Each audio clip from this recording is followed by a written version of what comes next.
રાજ્યસભાના ભાજપના 4 ઉમેદવારો આજે થશે બિનહરીફ। અપક્ષ ઉમેદવારનું ફોર્મ ધારાસભ્યોના સમર્થનના અભાવે રદ। બપોરે ચૂંટણી અધિકારી કરશે સત્તાવાર જાહેરાત।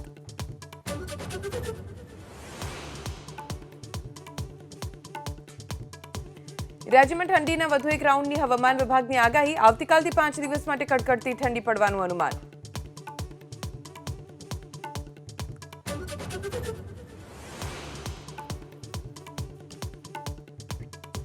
દેશના અનેક રાજ્યોમાં બદલાયો મોસમનો મિજાજ। જમ્મુ કાશ્મીર અને ઉત્તરાખંડમાં હિમવર્ષા। દિલ્હી એનસીઆરમાં વરસાદ।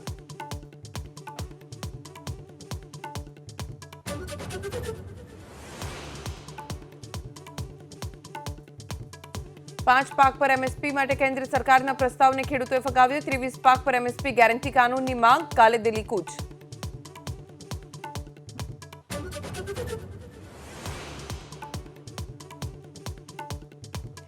વર્ષ 2018ના માનહાનિના કેસમાં રાહુલ ગાંધી આજે સુલતાનપુર કોર્ટ સમક્ષ થશે હાજર। કોર્ટમાં જવાનું હોવાથી રાહુલની ભારત જોડો ન્યાય યાત્રા થોડા કલાકો માટે અટકશે।